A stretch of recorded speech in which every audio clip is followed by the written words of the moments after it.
Welcome to BRK news. This is Yamini. Details చూస్తే first of all breaking news అందుతోంది. ఏపీలో polling కొనసాగుతోన్న ప్రాంతాల్లో high tension వాతావరణం నెలకొంది. రాష్ట్రంలోని పలు చోట్ల ఉద్రిక్త పరిస్థితులు తలెత్తుతున్నాయి. పలు జిల్లాల్లో వైసీపీ టీడీపీ వర్గాల మధ్య ఘర్షణకు దారితీసింది. పల్నాడు జిల్లా వ్యాప్తంగా పలు నియోజకవర్గాల్లో టెన్షన్ వాతావరణం నెలకొంది. మాచర్ల, పెదకూరపాడు, దాచేపల్లి, నర్సరావుపేట, సత్తెనపల్లి నియోజకవర్గాల్లో ఉద్రిక్త పరిస్థితి నెలకొంది.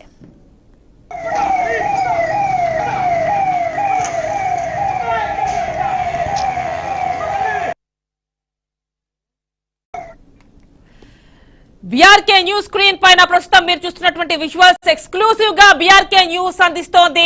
ప్రస్తుతం మనం చూస్తున్న మాచర్లలో రెంటచింతల మండలం పాల్వాయి గేట్ లో స్థానిక ఎమ్మెల్యే పికెట్ కు చెందిన 2 కార్లు ధ్వంసమయ్యాయి. మరోవైపు రెంటాల గ్రామంలో మాచర్ల అభ్యర్థి బ్రహ్మారెడ్డిపై వైసీపీ వర్గీయులు దాడి చేశారు.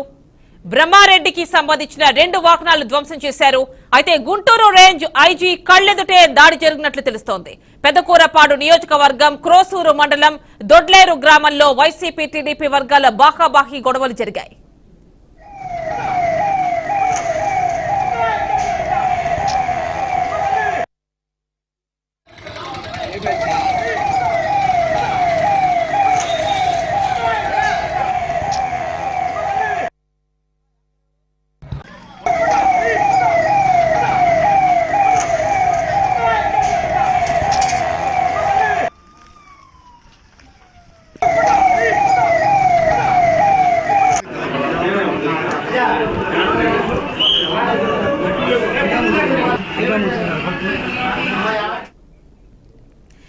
అది బీఆర్కే న్యూస్ స్క్రీన్ పై ఎక్స్క్లూజివ్ విజువల్స్ చూస్తున్నాం. దొడ్లేరులోని పోలింగ్ కేంద్రం ఎదుట నడి రోడ్డు మీద ఇరు వర్గాలు ఒకరిపై ఒకరు దాడులు చేసుకోవడం సంచలనంగా మారింది. ఇరు వర్గాలను పోలీసులు చెదరగొట్టారు. మరోవైపు దాచేపల్లి పరిధిలోని జిల్లా పరిషత్ స్కూల్ పోలింగ్ కేంద్రాల్లో టీడీపీ కార్యకర్తపై వైసీపీ నాయకులు దాడి చేశారు. సంఘటనా స్థలికి చేరుకున్న పోలీసులు ఆందోళనకారులను చెదరగొట్టారు. ముప్పాళ్ల మండలంలోని తొండపి గ్రామంలోనూ టెన్షన్ నెలకొంది. టీడీపీ కార్యకర్తలు, వైసీపీ నాయకులు పరస్పరం రాళ్ల దాడి చేసుకున్నారు.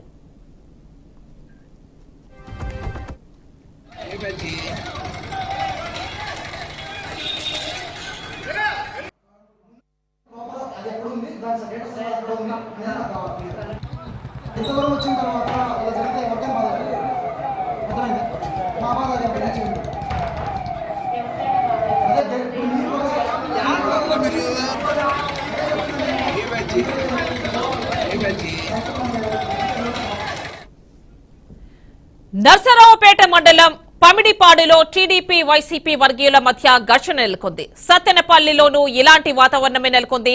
పట్టణంలోని 23వ వార్డులో జనసేన నాయకుడు వల్లెం శ్రీనివాస్ పై దాడి చేశారు. రెంటచింతల మండలం తుమ్మలకోట గ్రామంలో 216, 205, 206, 207 పోలింగ్ స్టేషన్లలో ఓటింగ్ నిలిచిపోయింది. ఈవీఎంలను వైసీపీ కార్యకర్తలు పగులగొట్టారు. ఫుల్ డీటెయిల్స్ గుంటూరు నుంచి మా కరెస్పాండెంట్ శ్రీనివాస్ అందిస్తారు. శ్రీనివాస్, చెప్పండి. యామని ఈ రోజు ఉదయం 7 గంటలకు ప్రశాంతంగా ప్రారంభమైనటువంటి ఎలక్షన్, ఆ ఎన్నికల పోలింగ్ సజావుగా జరుగుతున్న సమయంలో పల్నాడు జిల్లాలో ఒక్కసారిగా ఉద్రిక్తత వాతావరణాలు కొనసాగడం జరిగింది. పల్నాడు జిల్లాలో ఒక్కసారిగా ఉద్రిక్తత వాతావరణాలు కొనసాగడం జరిగింది. మొదట పెదకూరపాడు నియోజకవర్గం అచ్చంపేట మండలంలోని కొత్తపల్లి గ్రామంలో వైసీపీ తెలుగుదేశం పార్టీలు దాడులకు తెగబడి ఒకరికొకరు గాయపరుచుకున్నటువంటి ఘటన నమోదు కావడం జరిగింది. తర్వాత పెదకూరపాడు నియోజకవర్గంలోనే క్రోసూరు మండలం దొడ్లేరు గ్రామంలో వైసీపీ అలానే తెలుగుదేశం పార్టీ వారు రోడ్లపైనే కర్రలతోటి దాడులు చేసుకున్నటువంటి పరిస్థితి ఉండడం జరిగింది. అక్కడికి చేరుకున్నటువంటి పోలీసులు ఇద్దరిని చెదరగొట్టి పోలింగ్ సజావుగా జరిగే విధంగా ఏర్పాటు చేయడం జరిగింది. తర్వాత మాచర్ల నియోజకవర్గంలో రెంటచింతల అలానే రెంటాళ్ల, పాలవాయి జంక్షన్ ఈ ప్రాంతాల్లో ఎక్కడికక్కడికి రాళ్లు రువ్వుకోవటము, కర్రలతో దాడులు చేసుకోవటము ప్రతీకార దాడుల్లాగా కొనసాగినటువంటి పరిస్థితి ఉండడం జరిగింది. అక్కడక్కడ చెదురుబెదురు ఘటనలు జరిగినా గానీ మాచర్ల నియోజకవర్గంలోనే ఎక్కువ హడావుడి ఉద్రిక్త వాతావరణం కొనసాగడం జరిగింది. తర్వాత మధ్యాహ్నం లంచ్ తర్వాత నుంచి చూసుకున్నట్లయితే కనుక నర్సాపేటలో ఒక్కసారిగా వాతావరణం మారిపోవడం జరిగింది. నర్సాపేటలో గ్రామంలో ఉద్రిక్తత వాతావరణం చెలగరేగడం జరిగింది. ముందు పవిడిపాడులో ఉన్నటువంటి బూతులో రిగ్గింగ్కు వైసీపీ వాళ్ళు పాల్పడ్డారంటూ స్వయాన ఎంపీ అభ్యర్థి లావు శ్రీకృష్ణదేవరాయలు, తెలుగుదేశం పార్టీ ఎంపీ అభ్యర్థి లావు శ్రీకృష్ణదేవరాయలు ఘటనా స్థలానికి చేరుకున్న తర్వాత అక్కడ శ్రీకృష్ణదేవరాయలకు సంబంధించినటువంటి వాహనాలను ధ్వంసం చేయడం జరిగింది. అలానే ఈ వార్త విన్న తర్వాత నర్సాపేట పట్టణంలో రెండు వైపులా ఇటు అరవింద్ బాబు, తెలుగుదేశం పార్టీ అభ్యర్థి అరవింద్ బాబు, అలానే వైసీపీ అభ్యర్థి శ్రీనివాసరెడ్డి ఇద్దరికి సంబంధించినటువంటి గృహాలపై దాడులు పూనుకొని ఆ కార్యకర్తలు గుమ్ముకూడి వెళ్తున్న నేపథ్యంలో పోలీసులు వారిని అదుపులో చేయడానికి రబ్బర్ బుల్లెట్లు గాలిలోకి కాల్పులు కల్పించినటువంటి ఘటన నమోదు కావడం జరిగింది. అయితే నర్సాపేటలో వాహనాలు ఇటు అరవింద్ బాబు, శ్రీనివాసరెడ్డి, ఎంపీ అభ్యర్థిగా ఉన్నటువంటి లావు శ్రీకృష్ణదేవరాయలు ముగ్గురికి సంబంధించినటువంటి వాహనాలు ధ్వంసం కావడం జరిగింది. అలానే చెదురుమదురుగా కర్రలతో దాడులు చేసుకున్న దానిలో సుమారు 5 నుంచి 6 గాయపడితే వారిని వైద్యశాలకు తరలించడం జరిగింది. ఇక సత్తెనపల్లి నియోజకవర్గం తీసుకుంటే సత్తెనపల్లి నియోజకవర్గంలో కూడా తొండపి గ్రామంలో తెలుగుదేశం వైసీపీ వారు దాడులకు తెగబడగా తెలుగుదేశం వారికి గాయాలు కావడం జరిగింది. వారిని కమ్యూనిటీ వైద్యశాలకు తరలించారు. అక్కడికి మాజీ మంత్రి, ప్రస్తుత తెలుగుదేశం పార్టీ అభ్యర్థి ఉన్న కన్నా లక్ష్మీనారాయణ కూడా పరామర్శించి వారికి ధైర్యాన్ని ఇవ్వడం జరిగింది. ఇక జనసేన పార్టీ నేతగా ఉన్నటువంటి శ్రీనివాస్ను అంటే వెల్లెల శ్రీనివాస్ కు సంబంధించి ఆ వైసీపీ వారు దాడి చేయగా బాగా తీవ్ర గాయాలు కావడంతో సత్తెనపల్లిలో వైద్యశాలకు తరలించడం జరిగింది. అయితే ఈ మొత్తం వాతావరణం చూసినట్లయితే గనక ఉదయం 7 గంటల నుంచి 11 గంటలన్నర వరకు ప్రశాంతమైనటువంటి వాతావరణంలో ఎన్నికలు జరిగాయి. 11:30, 12 గంటల నుంచి ఒక్కొక్క నియోజకవర్గంలో ఇరు వర్గాల మధ్య వాదోపవాదనలు, గొడవలు జరిగినటువంటి పరిస్థితి ఉండడం జరిగింది. అయితే ప్రస్తుతం పల్నాడు జిల్లాలో చూసినట్లయితే గనక తుమ్మూరుకోట, పాలవాయి జంక్షన్ ఇట్లా మొత్తం 3 చోట్ల ఈవీఎంలు ధ్వంసం చేసినటువంటి పరిస్థితి ఉండడం జరిగింది. వాటిపై కూడా ఎన్నికల కమిషన్ సీరియస్ గా ఉన్నటువంటి పరిస్థితి ఉండడం జరిగింది. అయితే కొద్దిసేపటి క్రితం ఎన్నికల కమిషన్ ప్రకటించిన దాని ప్రకారం నర్సాపేట, మాచర్ల, తెనాలి అంటే ఉమ్మడి గుంటూరు జిల్లాలో ఈ 3 ఘటనలను సీరియస్ గా తీసుకున్న 3 ఘటనలకు బాధ్యుల వారిపై కఠిన చర్యలు తీసుకుంటామంటూ కూడా election commission press note release చేయడం జరిగింది. అయితే ముఖ్యంగా చూస్తే ప్రస్తుతం మనం మాచర్లలోనే ఉన్నాం. మాచర్లలో పోలింగ్ ప్రశాంతంగా కొనసాగుతున్నటువంటి పరిస్థితి ఉండడం జరిగింది. అయితే ఇక్కడ చూసుకుంటే గనక ఇప్పటికీ సమయం 5 గంటలు అవుతున్నా కానీ ఇంకా 1 గంట సమయం ఉన్నది. కానీ ఇక్కడ చూసుకున్నట్లయితే గనక పోలింగ్ చాలా ప్రశాంతమైనటువంటి వాతావరణంలోనే జరుగుతున్నటువంటి పరిస్థితి. క్యూ లైన్లు ఏర్పాటు చేశారు. మహిళలకి సపరేట్ లైన్స్, అలానే పురుషులకి సపరేట్ లైన్స్ కూడా 2 ఉన్నాయి.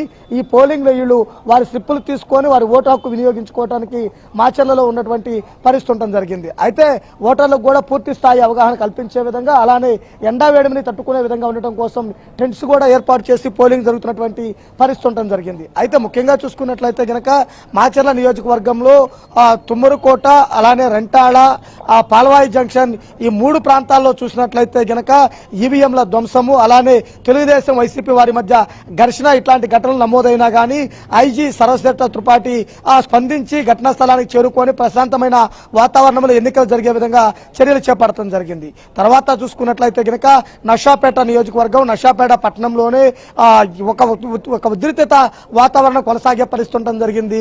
అక్కడ ఒకరిపై ఒకరు దాడులు చేసుకున్నారన్న వార్త బయటికి రావటం ఆలస్యం. ఇటు చదలవాడ అరవింద్ బాబు ఇంటిపైకి దాడికి వెళ్ళటము, అలానే ఎమ్మెల్యేగా ఉన్నటువంటి గోపిరెడ్డి శ్రీనివాసరెడ్డి ఇంటిపై దాడికి వెళ్ళటము, ఈ 2 ఘటనలు ఒకే సమయంలో జరుగుతున్న నేపథ్యంలో అక్కడ పోలీసులు ఒక ఉద్రిక్తత వాతావరణాన్ని కంట్రోల్ చేయడానికి గాలిలోకి రబ్బర్ బుల్లెట్లు కూడా కాల్చి వారిని కంట్రోల్ చేసినటువంటి పరిస్థితి ఉండడం జరిగింది. కానీ ఎలక్షన్ కమిషన్ స్పష్టంగా ఒకటే చెబుతుంది, ఎవరైనా అనైతిక కార్యకలాపాలు పాల్పడి పోలింగ్ ను అంటే ఎన్నికలను బందోబస్తు గాని ఎన్నికల్లో ఓటర్లు గాని ఇబ్బందులకు గురి చేస్తే గనక తప్పనిసరిగా చర్యలు తీసుకుంటామంటూ కూడా స్పష్టం చేసినటువంటి పరిస్థితి కూడా ఉండడం జరిగింది. ఈ మిగిలిన గంట అంటే సమయం ఇప్పుడు 5 గంటలు దాటుతుంది. ఇంకా 6 గంటల వరకు ఈ ప్రాంతంలో పోలింగ్ కు సమయం ఉన్నది. 6 గంటల వరకు పోలింగ్ ప్రశాంతంగా జరగాలని కూడా ప్రతి ఒక్కరూ కోరుకుంటున్నారు. ఇప్పటి వరకు చూసుకున్నట్లయితే గనక ఉమ్మడి గుంటూరు జిల్లాలో సుమారు 52% పోలింగ్ శాతం నమోదైందంటూ కూడా చెబుతున్నటువంటి పరిస్థితి కూడా ఉంటుంది. నియోజకవర్గాల వారీగా చూసినట్లయితే గనక మాచర్ల, గురజాల, గుంటూరు వెస్ట్, అలానే తెనాలి, బాపట్ల ఈ ప్రాంతాలలో ఎక్కువ శాతం నమోదైనటువంటి పరిస్థితి ఉండడం జరిగింది. అంటే పట్టణ ప్రాంతాల్లో కల్లా రూరల్ ప్రాంతాల్లోనే ఓటు హక్కును ఎక్కువ మంది వినియోగించుకున్నటువంటి పరిస్థితి ఉంది. ఈ ఘటనలు ఏవైతే ఉన్నాయో, చెదురుమదురు ఘటనలు ఏవైతే ఉన్నాయో వాటన్నిటినీ కూడా పోలీసులు భారీ బందోబస్తుతోటి అణచివేత పరిస్థితి చేస్తున్నటువంటి పరిస్థితి ఉంది. అలానే ఎక్కడ ఇబ్బందులు కలగకుండా, ప్రాణ నష్టం జరగకుండా, ఇబ్బందులు కలగకుండా చర్యలు చేపడుతున్నటువంటి పరిస్థితి కూడా ఉండడం జరిగింది. అయితే వాహనాల ధ్వంసానికి సంబంధించి చూసుకుంటే రంటాళ గ్రామంలో ఒక వాహనాన్ని తెలుగుదేశం పార్టీకి సంబంధించినటువంటి నేత వాహనాన్ని దహనం చేయడం జరిగింది. అలానే నషాపేటలో అరవింద్ బాబు అలానే శ్రీనివాసరెడ్డి ఇద్దరు వాహనాలను కూడా ధ్వంసం చేసినటువంటి పరిస్థితి ఉండడం జరిగింది. అలానే ఈ రోజు ఉదయం మాచర్ల ఎమ్మెల్యే అభ్యర్థిగా ఉన్నటువంటి తెలుగుదేశం పార్టీ నేత జోలకంటి బ్రహ్మారెడ్డి వాహనాన్ని కూడా ధ్వంసం చేయడం జరిగింది. ఇలా చూసుకుంటే ఒకరికొకరు ఆధిపత్యం చెలాయించడం కోసం అవతల వారి వాహనాలపైన దాడులకు తెగబడటము, పోలీసు కంట్రోల్ చేయటము, ఇలాంటి పరిస్థితుల్లో ఎన్నికలు కొంత ప్రశాంతంగానే జరుగుతున్నా కానీ చివరి గంట కూడా ప్రశాంతంగా కొనసాగాలంటూ కూడా కోరుతున్న పరిస్థితి.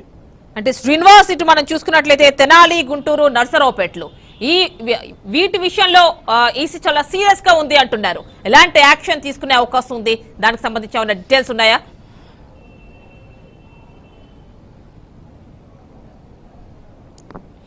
అంటే ఎన్నికల కమిషన్ 3 ప్రాంతాలకు సంబంధించిన వారిపై తీవ్రమైన హెచ్చరికలు కూడా జారీ చేయడం జరిగింది.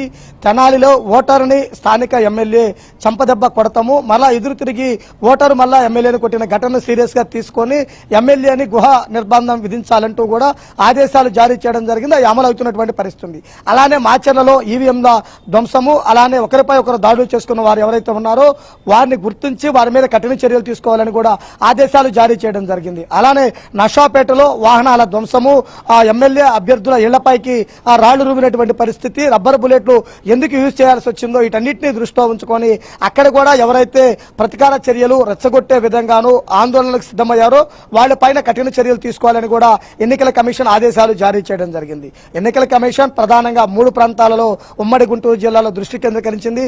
తెనాలి, నషాపేట, మాచర్ల, అలానే పెదకూరపాడు, సత్తనపల్లిలో ఘటనలకు ఎవరైతే బాధ్యులయ్యారో వారిపై కూడా చర్యలు తీసుకొని కేసులు నమోదు చేయాలని కూడా స్పష్టం చేస్తున్నటువంటి పరిస్థితి ఉంది. అయితే ఉదయం కొంచెం మందకోడిగా ప్రారంభమైన మధ్యాహ్నం ఊపందుకొని మరలా సాయంత్రం 3:30-4 గంటల నుంచి కూడా ఓటింగ్ సరళి పెరుగుతున్నటువంటి పరిస్థితి. గతం కంటే కూడా 3 నుంచి 4% కూడా ప్రతి నియోజకవర్గంలో ఓటింగ్ శాతం పెరిగే అవకాశం అయితే గనక స్పష్టంగా కనపడుతుంది.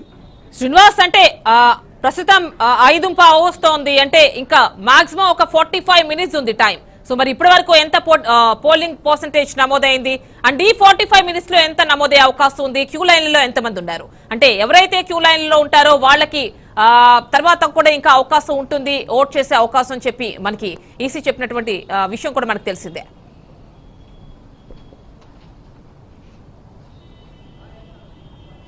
అంటే ఈరోజు ఎండవేడిమి ఎక్కువగా ఉండటం వల్ల మధ్యాహ్నం సమయంలో కొంచెం మందకోడిగా ఎలక్షన్ జరిగినా కానీ సాయంత్రం అయిన తర్వాత 3:30-4 గంటల నుంచి ఓటర్ల సంఖ్య కూడా పెరుగుతూనే ఉంది. ప్రధానంగా ఎన్నికల కమిషన్, ఎన్నికల అధికారులు, ఆర్ఓలు ఒకటే స్పష్టం చేస్తున్నారు, 6 గంటల తర్వాత క్యూ లైన్ లో ఉన్న వారికి కూడా స్లిప్స్ ఇచ్చి ఓటింగ్ వేయిస్తామంటూ కూడా చెబుతున్నటువంటి పరిస్థితి. అంటే పట్టణ ప్రాంతాల్లో కొంత ఓటింగ్ పర్సంటేజ్ తగ్గినా కానీ రూరల్ ప్రాంతాలలో ఓటింగ్ పర్సంటేజ్ పెరుగుతున్నటువంటి పరిస్థితి ఉండడం జరిగింది. తాజాగా అందినటువంటి సమాచారం ప్రకారం చూసుకున్నట్లయితే గనక ఉమ్మడి గుంటూరు జిల్లాలో దరిదాపుగా 50 నుంచి 60 అబోవ్నే ఓటింగ్ పర్సంటేజ్ నమోదు కావడం జరిగింది. అంటే చివరి ఈ 40-45 నిమిషాల్లో కూడా 10 నుంచి 15% ఓటింగ్ శాతం కూడా పెరిగే అవకాశం కూడా కనపడుతుంది. మొదట చూసుకుంటే మంగళగిరి కానించి మొదలుకొని ఇటు బాపట్ల, అలానే ఇటు మాచర్ల, ఈ 3 ప్రాంతాల్లో చూసుకుంటే ఎక్కడికక్కడికి కూడా 56 నుంచి 65% దాకా దరిదాపుగా ఓటింగ్ శాతం నమోదవుతున్నటువంటి పరిస్థితి కూడా కనపడుతుంది. అయితే చెదురుమదురు ఘటనలు ఎక్కడైతే ఉన్నాయో అక్కడ భారీ పోలీసు బందోబస్తును కూడా ఏర్పాటు చేసి ఈ 45 నిమిషాలు కూడా ఓటింగ్ సరళిని పరిశీలిస్తున్నటువంటి పరిస్థితి ఉంది. అలానే సమస్యాత్మక ప్రాంతాలకు సంబంధించి దృష్టి కేంద్రీకరించి వెబ్ కాస్టింగ్ ద్వారా ఎన్నికల కమిషన్ ఎప్పటికప్పటికి ఆదేశాలు జారీ చేస్తూ కూడా నిర్ణయాలు తీసుకుంటున్నటువంటి పరిస్థితి కూడా ఉండటం జరిగింది. అలానే గుంటూరు ఐజీగా ఉన్నటువంటి సర్వశ్రేష్ఠ త్రిపాఠి మాచర్లోనే మకామేసి ప్రశాంతంగా పోలింగ్ జరిగే విధంగా కూడా ఏర్పాట్లు చేస్తున్నటువంటి పరిస్థితి అయితే కనుక ఉంది. అంటే ప్రస్తుతం క్యూ లైన్లలో ఎంతమంది ఉన్నారు శ్రీనివాస్?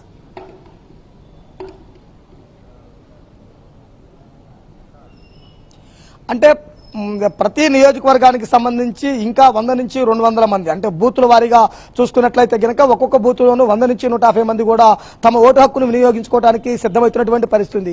ఈ చివరి 40 నిమిషాల్లోనే ప్రతి నియోజకవర్గంలోనూ మినిమం 10% ఓటింగ్ శాతం పెరిగే అవకాశాలు కూడా కనపడుతున్నాయి.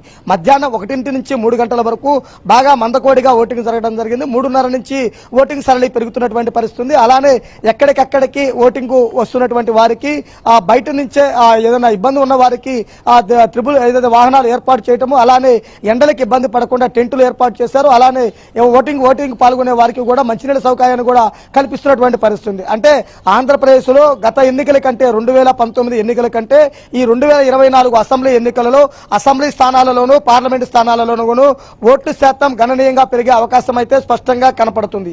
అలానే యువత ఓటర్లు ఎక్కువగా ప్రభావితము, యువత ఓటర్లు ఎక్కువగా ఉండి వారి ఓటు హక్కును వినియోగించుకుంటున్నారు.